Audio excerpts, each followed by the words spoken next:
الروح صلوا على النبي الأكبر الكريم صلى الله عليه وسلم. Aki Ọlọ́run.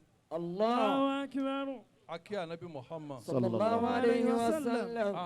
Àmọ́ bóyá kí n jókòó ni àbí kí n dúró. أكرمكم الله. Èwo lẹ fẹ́? Ká jáde síta. Tọ́. قواكم الله. Lórí kì í ṣe pé mo fẹ́ sọ̀rọ̀. Sorry bá mi báwọn. Ju pé kákan fi ìlànà bá ti ṣe tí ó fi dùn tí ó sì fi yá wa. Alhamdulillah. Torí pé ẹni Ọlọ́run bá kí ló yá kí. إن شاء الله. Ẹ̀yin bàbá ni ọdún ó sì má tó dín wọn lójú. Ṣé rí gbogbo àwọn tán wá bí lónìí àwọn tọ́lọ́run kí náà wá bí. Alhamdulillah. الحمد لله. Àwọn tí wọ́n mọ Ọlọ́run tọ́lọ́run mọ̀. Torí ẹni tí ò bá dá nǹkan mọ̀ ẹni tí ò bá dá àyàn mọ̀ kò lè mọ Ọlọ́run. Mo kí àwọn bàbá wa Muhammadu Raji Athaqofy. Damallahu أدام hayatahu. الله حياته. Ọjọ́ ti pẹ́. Kò nídìí kí wọ́n sọ àgbàlagbà kánrán أكرمكم الله الكريم. àgbà dáadáa. Àgbà dáadáa ni wọ́n. Arifu billah. Allahu akbar. Mo kí yín púpọ̀. Torí pé orí aago la kan ti sọ̀rọ̀. Bàbá ní ara le díẹ̀ mo lára ara ti ń le náà nù. Àfi kẹ́ ẹ máa bọ̀ wọ́n sì ń bọ̀.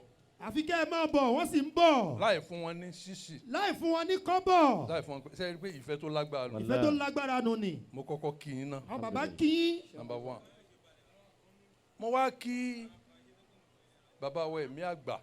Bàbá wa Emi Agba. أدام الله حياته. Àkọ́kọ́ tó jẹ́ kọ́kọ́ kí bàbá wa Muhammadu Raji Athaqofy tá a bá sọ pé tọ́ lọ́jọ́ orí. Wọ́n èmi mọ̀ pọ́n ju èmi lọ lọ́jọ́ orí sá. Mi wàá mọ̀ tiẹ̀. Ayakumullah. Ó wá kú bọ́ ti ṣe tiẹ̀. Mi mọ̀ tiẹ̀. Nígbà tí bàbá àgbà Agbara Omi juwọ́lẹ̀ pé àgbàlagbà ni bàbá Raji Athaqofy.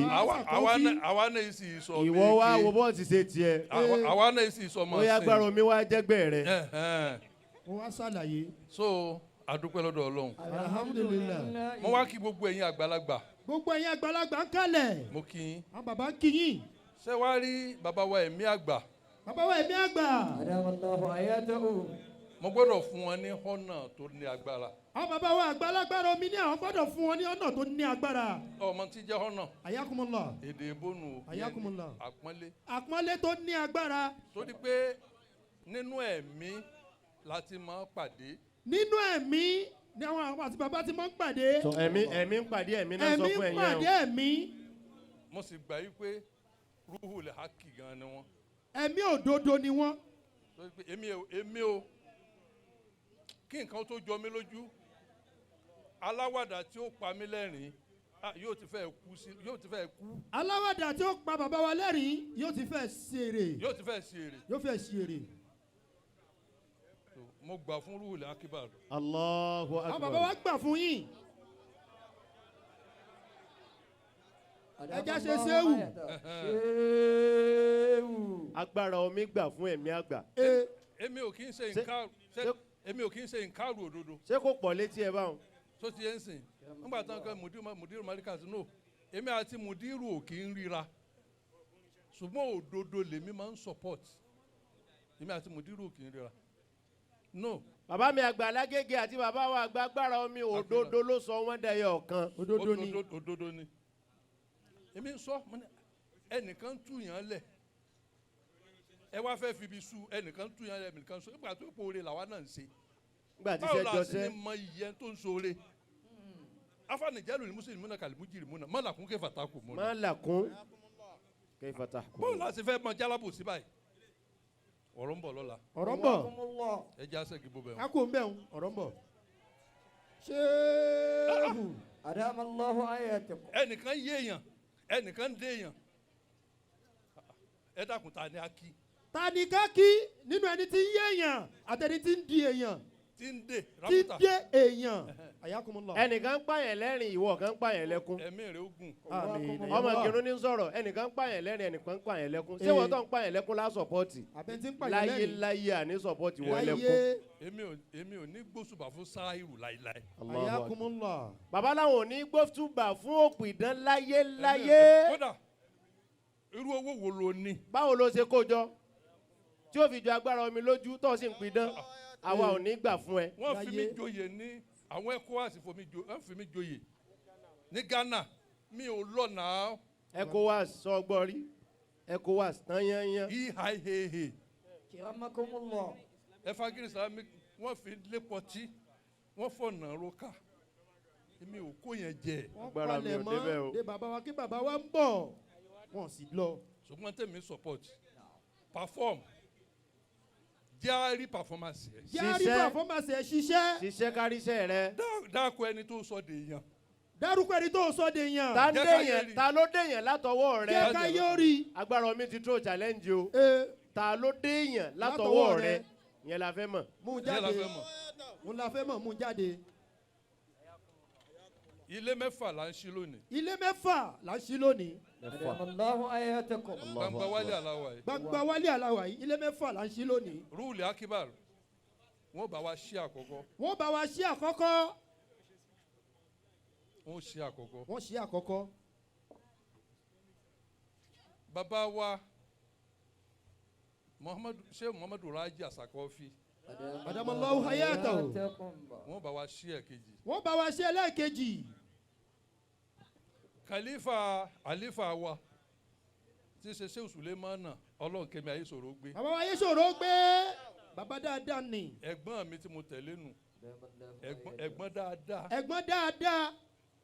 ẹ̀gbọ́n tí kì í bínú àbúrò rẹ̀ ẹ̀gbọ́n tí kì í bínú àbúrò rẹ̀.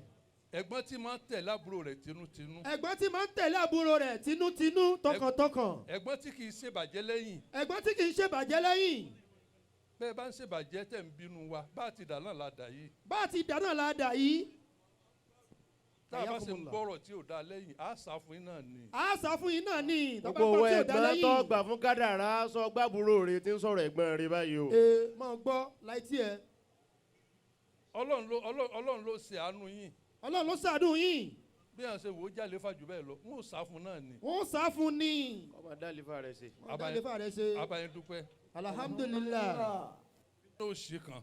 àwọn náà sì kan. Ó di mẹ́ta. ọlá pé ẹ̀yin lẹ́ ń ṣe nǹkan wọ́n lápẹ́ yìí lẹ́ ń ṣe nǹkan lónìí. ẹ kọ́kọ́ wòran náà kí àwọn àgbàlagbà àwọn tí àwọn yẹn mọ̀yàn. Ọ̀rọ̀ ń gbé bá mi nínú. níjọ́ tí mo dọ́dọ̀ Ẹ̀mí Àgbà mo wá ń sọ fún àtàjọ wa nu mọ́tò ká tó débẹ̀ mo ní ẹ rí o bẹ́ẹ̀ mi àgbà ni bẹ́ẹ̀ mi kọ́ a rí taba débẹ̀.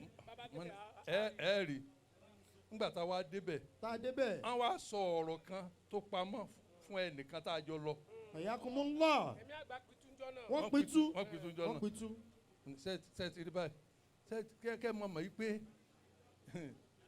ṣe rí tẹ́mi bá ń sọ fún yàn pé ìwọ tẹ́ bá rí pé kó dàbí pé mò ń bú yàn kan àbí mò ń ṣe nákìlú ẹnìkan ẹ gbà pálá ìdá ló ń tọ̀ yìí. aláìdá ló ní tọ̀hún ẹja gbà bẹ́ẹ̀. ẹ má jẹ́ àtàrà wa jẹ. ká má tọ̀ra wa jẹ aláìdá ni kò gbádùn. adá nǹkan mọ̀ díẹ̀ mi ò kéwú ní mọ́ríkàsì Wakumullah. sùmọ́ràtò múmínú ni mí adamallahu hayatahu. mọ́ bàbá mi sùmọ́ràtò múmínú ni wọ́n kí ló jẹ́ ń gbà fún mùdírù mọ́ríkàsì Adamallahu hayatahu. mùdírù mọ́ríkàsì wọ́n máa ń sòdodo bàbá máa ń sòdodo. inú wọn sì Balagége ń sòdodo. inú wọn sì mọ́. inú wọn sì mọ́ kódà mo sọ débi kan jọ pé tẹ́ ẹ bá fẹ́ máa bú mùdírù ẹ bú mi bẹ́ẹ̀ bá ti ń bú mùdírù ẹ máa bú mi mọ́. bàbá wa Ẹ̀mí Àgbà bàbá wa Ẹ̀mí Àgbà Adamallahu ayatakum. kò ní bàjẹ́ fún yín kò ní bàjẹ́ fún yín láéláé. ẹ wo ìfẹ́ tí wọ́n lò ẹ wo irú èèyàn tó tẹ̀lé wọn ẹ wá dúró èèyàn tó tẹ̀lé wọn. ìfẹ́ wo ló tó báwọn ìfẹ́ wo ló tó bá wọn ni. Láwọn jẹnjẹnjẹnjẹn. láwọn jẹnjẹnjẹnjẹ èèyàn. Ọlọ́run sì ṣoore fún wọn púpọ̀ ó pọ̀. kì í ṣe pé sin la ti jọ ń bọ̀ o ó ti pẹ́ ṣùgbọ́n àmọ́ra wa mọ́ adamallahu àti hayatahu. kọ́kọ́ dénú ayé kan ní nǹkan bíi 30 ọdún ó lé nígbà tó wá yá nínú ayé náà àwa tún pòórá àwa tún wá ń wára a sì wá ń wára wá rí Sọ ọmọ pé ibi tó lọ dénú. a sì tẹ̀ wá tún ẹ̀jẹ̀ ara wa padà Alágbára mi láwọn pòórá. bó ṣe jẹ́ ni mo sọ yẹn o. Mọ́tò lọ géyìn o bọ́ bá sì gé ọ̀sẹ̀ àti àgbákò ni. kọ́kọ́ pàdé nìkan bíi Ẹjẹ́ oge. 30 ọdún sẹ́yìn. wọ́n wàá gbé ńlẹ̀ ni. Ìwọ géyìn kọ́ ní Agbára Omi sọ pé àwọn pòórá. Ìwọ náà sì parẹ́ máa yé la. Yóò tún lọ géyìn yóò lọ géyìn. pípòórá yẹn ò yé kò lè yé láéláé. kò sì lè yé láéláé kò yé àmọ́ kò tún ní yé láéláé. pípòórá yẹn náà ń pè ní disappear. disappear. bàbá. ó ọgbọ. ogo. Shehu. أدام الله آياته. bí ìgbà tí èèyàn wà nù ẹ̀mí tó wá lọ ọ̀tá ti rò pé ó ti lọ ó wá dé ó wá dé. àwọn tá a jọ ríra ń gbà ńjọ́ kéde àná àwọn náà látún wá padà jọ ríra Allahu akbar. Àwọn ẹni àná. bàbá wa Emi Agba Àná. mo bá yín dúpẹ́ alhamdulilayi. الحمد لله. ẹ wá sí ilẹ̀kùn ká wọlé Ẹ wá sílé. bàbá wa Emi Agba bàbá wa àgbà Agbara Omi ni ẹ wá sílẹ̀kùn ká wọlé. bẹ́ẹ̀ ni Ẹ̀yin àlùlà. bẹ́ẹ̀ ni ṣe Ó bẹ́ẹ̀ yá. bí. Bismillah fatana liba. Okudusu Okay. Rabbu Malaika. Ẹ fún wa máikrófóònù o. Èmi ti mọ̀ yí pé àwọn ni wọ́n kọ ohun tí wọ́n fi wọlé fún ara wọn. Subuhu kudusu. وأبو المال. Assalamu alaikum. Aleika ya rukoya. Aleika marikataya. Aleika ya koikoya. Ya kasifaya. Tahiyata wa salama. Subuhu kudusu.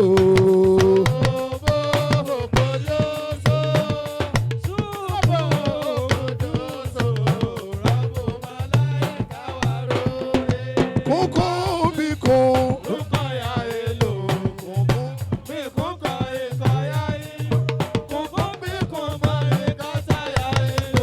Kúnkún bí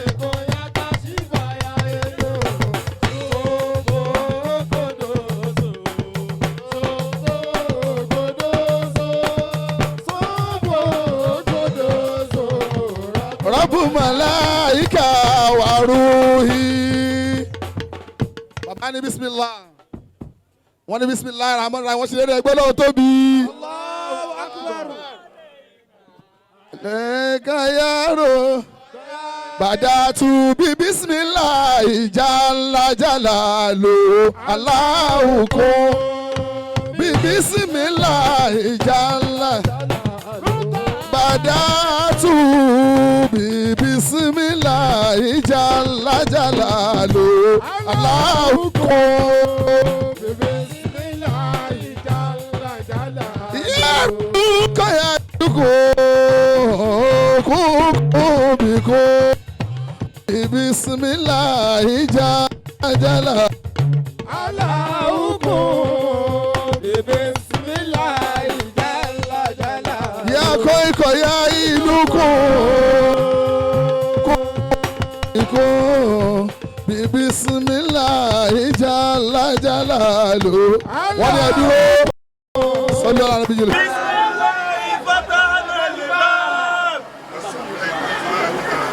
وصلينا مع الأعراب ودارت بيننا الأكوان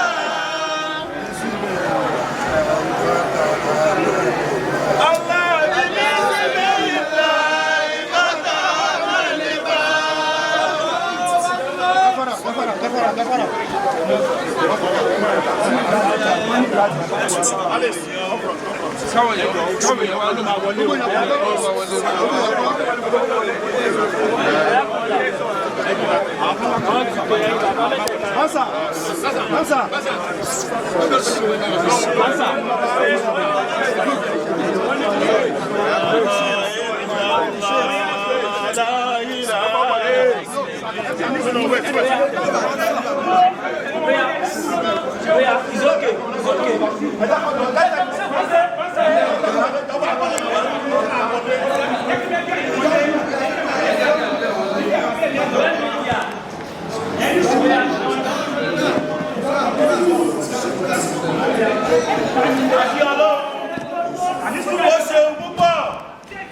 Bàbá wa ní mo ṣe bàbá wa Athaqofy wọ́n ní akí Ọlọ́run kó ṣeun. Bó ṣe wá ṣeun tó yìí náà, eléyìí náà yóò tún mọ jẹ́ kékeré nínú tó tún kù lọ́dọ̀ Ọlọ́run tó tún fẹ́ ṣe fún bàbá wa. Èyí tó tún kù tọ́lọ́run tó fẹ́ ṣe fún yín. Òun náà ní kẹ́mi yóò kẹ́mi gígùn lọ. Tẹ́mi yín bá gùn. Àràtẹ́ tó fẹ́ dá fún Islam. Àràtẹ́ tó fẹ́ dá fún ìtẹ́ ìdábọ̀ látàlọ́ fún Islam sí pọ̀. Yóò tún lékún sí. Ọlọ́run kò níṣẹ́ tó fẹ́ rán yín lọ́rùn. Ọlọ́run ò níṣẹ́ tó dádúró yìí tó dádúró dé yín lọ́rùn. Àwọn tó ti lọ. Àwọn tó ti lọ. Ọkàn fún wọn pamọ́ síbi kan. Ó kàn fún wọn pamọ́ síbi kan ni kò níṣẹ́ tó fẹ́ rán wọn. Àmọ́ bí náà ló ti ní àwa ṣiṣẹ́ fún. Àmọ́ bí ló ti ní ká wá ṣiṣẹ́ fún òun ká lè gbẹ̀san lọ́rùn. Ẹ̀sìn wá ń ṣiṣẹ́ náà. Ẹ wá ń ṣiṣẹ́ náà. Ọlọ́run jẹ́ láṣepẹ́. Ọlọ́run jẹ́ láṣepẹ́ bàbá wa. Tí ó bá jẹ́ sí pé Ọlọ́run nìkan la yìí ṣàdúrà fún ni. Bí kì í bá ṣe pé Ọlọ́run nìkan la kì í ṣàdúrà fún ni. Ànábì sọ pé ẹni tọ́lọ́run bá ṣe lórí bọ́ ẹ fún lọ́yọ̀ ká máa bèrè kó máa ṣàdúrà fáwa. Ànábì ni ẹni Ọlọ́run bá ṣe ní oore ńlá báyìí ni ká máa sọ fún kó máa ṣàdúrà fáwa. Ẹni tí inú ìbá ń dùn. Ẹni tí inú rẹ̀ bá ń dùn lọ́wọ́ ẹ lọ bá kó ṣàdúrà fún yín. Ànábì ló wí bẹ́ẹ̀. Ẹni tí inú ìbá bàjẹ́. Àtẹni inú rẹ̀ bá bàjẹ́. Ẹdùnnú kó ṣàdúrà fún. Ẹdùnnú kó ṣàdúrà fún yín. Ẹni inú ẹ̀ bá sì ń dùn. Ẹni inú rẹ̀ bá sì ń dùn. Ẹ̀sùn mọ̀ kó ṣàdúrà fún yín. Wọlé àwọn mọ̀nyẹ̀mọ̀nyẹ̀ yẹn. Wọlé àwọn mọ̀nyẹ̀mọ̀nyẹ̀ èèyàn. Ìkọ́nù wọn ni bàbá wa Ẹ̀mí Àgbà. Wàmọ́ ó ti tún mínà ní ìlímì ìlà kọ́lílà. Ọlọ́run dákun bá dúró tì yín. Bá dúró tì yín Ọlọ́run. Bá dúró tì yín Ọlọ́run.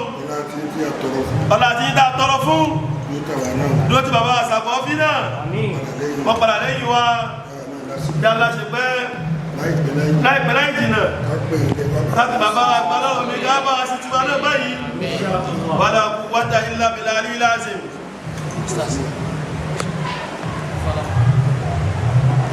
Lillahi alhamd. Wa lillahi alhamd. Wa lillahi salam. Adúgbòlò dọ̀ Ọlọ́run. Alhamdulillah. Àtọ̀rọ̀ ìgbà àti ìgbà Muhammad. Ayé àwọn ẹ̀mí Ọlọ́run tó lọ́n fi wọ́n tó wá. Àwa kí bàbá wa lóríire ni. Fún àánú tí Ọlọ́run ní kí wọ́n rí gbà. Wọ́n ti sọ àwọn okùnfà rẹ̀. Gbogbo ẹ̀dá tí wọ́n bá ń dùn sórí ọmọ ìkejì. Ó mú ìfàtẹ̀sùbá àmọ́tí wà pé tiẹ̀ ní òjà. Ọba tó wá ní kẹgbà fọ́lọ́run lára àwọn bàbá wa Ẹ̀mí Àgbà. Tẹ́ ẹ fi ń wá wọn kàn pé ẹ sáfẹ́ rí wọn. Tẹ́ ẹ fi wá rí pé orí Ọlọ́run tó wà lára wọn ẹ̀ ní takò ó. Tọ́lá wọn kan bínú oore nítorí kò ní òfẹ́ róore ni. Ọlọ́run kó wọ látẹ̀gùn bẹ́ẹ̀. Ọlọ́run ti dá yín lọ láti ṣe pé ẹ wá gbowó lọ wọn. Kì í ṣe pé ẹ bá ṣe kankan ju pé ẹni Ọlọ́run gbà fún ká gbà fún náà lọ. Ọlọ́run wá wọlé abẹ́ náà orin náà tó lóun gbé kalẹ̀ yìí má ṣe lópin oore fún yín. Má ṣe lópin oore fún yín. Má ṣe lópin oore fún yín. Má ṣe lọ́kàn náà tó kù dẹ̀ sí láyé. Ẹgbẹ́ bàbá wa Athaqofy ti ṣe ṣàdúrà fún yín wọ́n ní wọn ò ní ìdí yín báyìí lọ́hùn. Àwa ń bẹ Ọlọ́run náà kọ́lọ́run ẹ̀ ń wúlò fáyé báyìí wọ́n wàá jẹ́ wọ́ọ̀kù báyìí lójijì. Afọlá àti náà tá à ń tún wí náà kẹ́bí ìdùnnú ti ń wà lára yín lásìkò yìí. Pé ń tẹ́ ẹ ní kí wọ́n wá wò yìí ẹni ẹ nífẹ̀ẹ́ sí ẹni tá a máa ń pé ẹ wá wo oore mi bá nífẹ̀ẹ́ sí ni. Ẹni èèyàn nífẹ̀ẹ́ sí àdíforí hàn. Wọ́n náà bá nífẹ̀ẹ́ sí àpè wá wo ń tọ́lọ̀ ṣe fún mi o. Torí káwa náà mọ̀ pé inú rẹ̀ ò ní bàjẹ́ sóore yẹn. Ọlọ́run kó wọlé abẹ́ náà bàbá wa Ẹ̀mí Àgbà Sheikh Muh Agbágbèjà Salahuddin ọlọ́run má bàtà yín náà jẹ́. Wọ́n dàgbà fún ẹ lọ́wọ́. Wọ́n ti ń dá abá ìgbà yín náà rí yín. Ẹ̀ ń dọwọ́ bó tẹ́lẹ̀ ẹ̀fẹ́ káyọ̀ rí. Bọ́n ní ìsìn àwọn tí ò tẹ̀ ẹ̀dẹ̀ àwọn tí ò tẹ̀ àwọn àti tí wọ́n ń nàgà láti wá rí. Àwọn kan bínú. Ṣùgbọ́n ìgbà tí wọ́n ṣe ń bínú ni wọ́n fẹ́ rí náà ni. Ó lè bá àpọ̀sí náà ni. Ọlọ́run bá gbọ́n àjẹkẹ́ wọ́ọ̀kù báyìí. Àsìkò táyé ń gbádùn yín lẹ́sìn wá ìwé yìí náà ti di pé ló ti pọ̀ báyìí. Kò ṣe é dọwọ́ bò mọ́.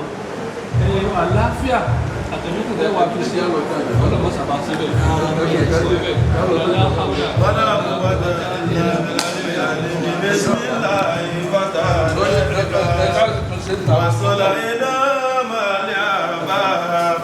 ودارت بيننا الأهواء شركنا ببسم الله بسم الله.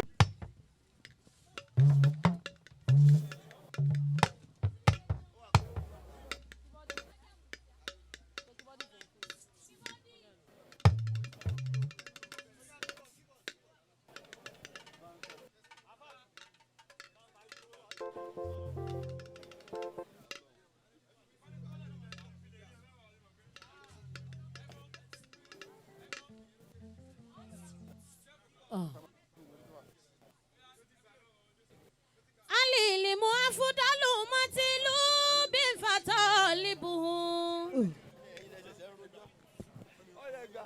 yana ludina wa dunia gaira monadimi.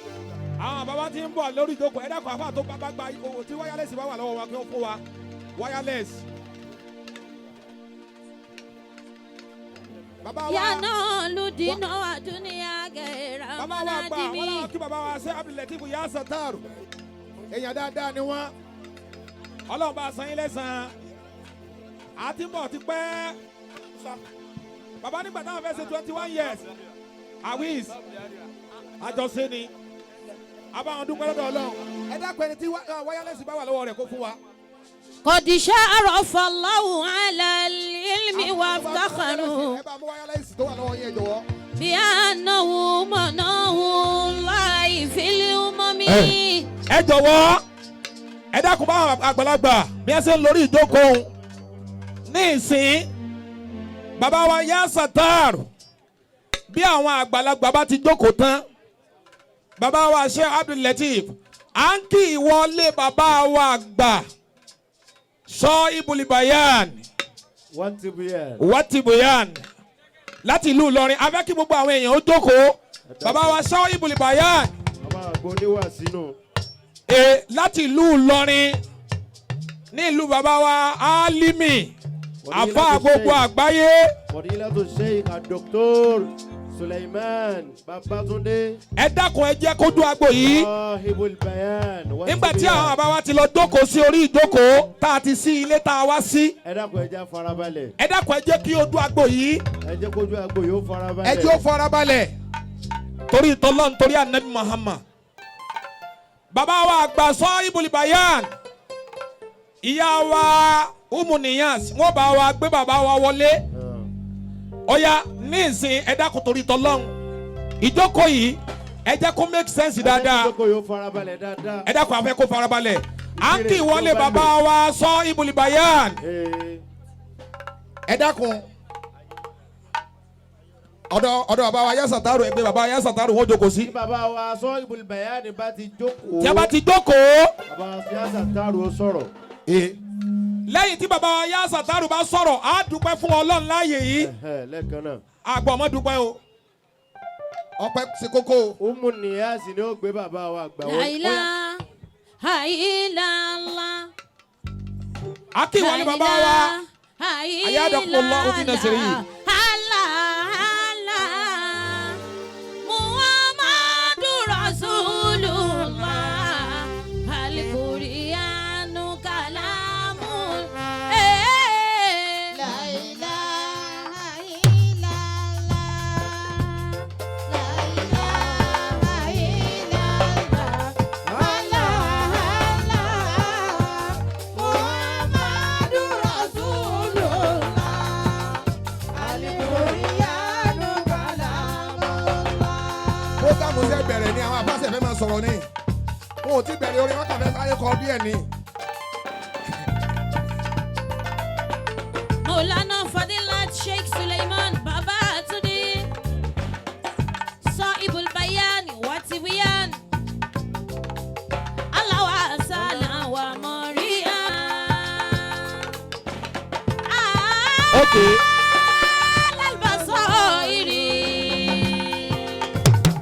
Bàmí àgbà Agbara Omi wọn làwọn fẹ́ gbádùn Umuniyas díẹ̀. Ní bá ti wá dá wa lára yá díẹ̀ kí bàbá wa yá sàtàrù tí wọ́n bá wa dúpẹ́ fún Ọlọ́run. Ká tún dára wa lára yá. Li Abdul Qadiri al-ra'aytum misala wa al-ra'aytum min al-akabir sayyidan yushabbihu al-kaylani ya sirra wa la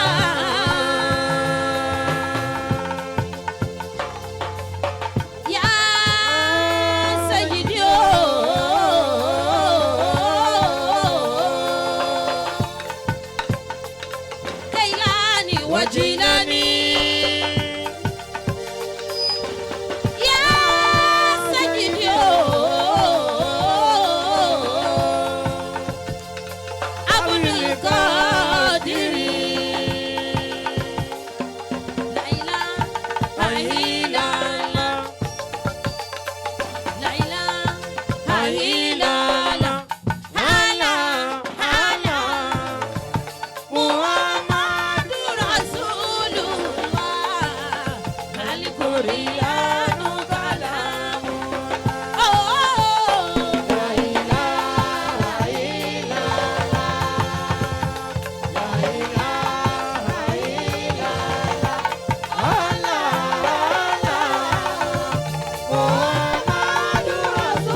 ṣe lọ́jọ́ ìní ìhùmù àgbáyé. owó níláwà. ọlọ́tọ̀ èèyàn á ní pé lẹ́ màmá gbọ́ mi á ní ọlọ́tọ̀ èèyàn á ní ṣẹlẹ̀ lélẹ́yìí kí ló kàn.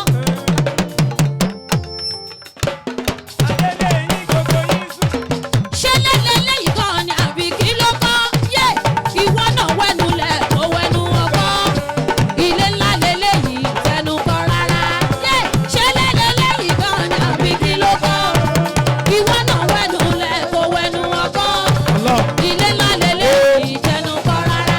ìyá wa ó múni yàn sí àmọ́ ẹ jọ̀wọ́. Emi Agba mo lánà ẹkú kalẹ̀ níbẹ̀ yẹn. ẹ dákun. Ruhul Kudus bàbá mi Adémoyè bàbá mi Athaqofy ọ̀làna sọ ibùdókòyà gbogbo ikọ̀ àtàkọ́tà ni mo kí. ẹ dákun ó múni yàn sí. wọ́n ní máa bọ̀ bọ́ ságbó. wọ́n gbọ́ ohun tó ṣẹ̀ṣẹ̀.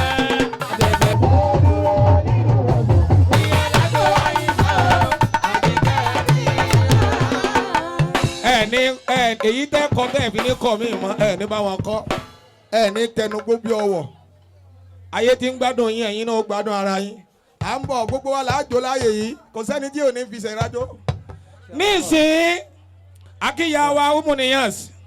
ọlọ́run jáde umuniyans pẹ́. bó nílò dé àbùkù àmín. ọlá nàbì lọ́dọ̀ ọlọ́run láì ní torí pé àwọn àgbàlagbà.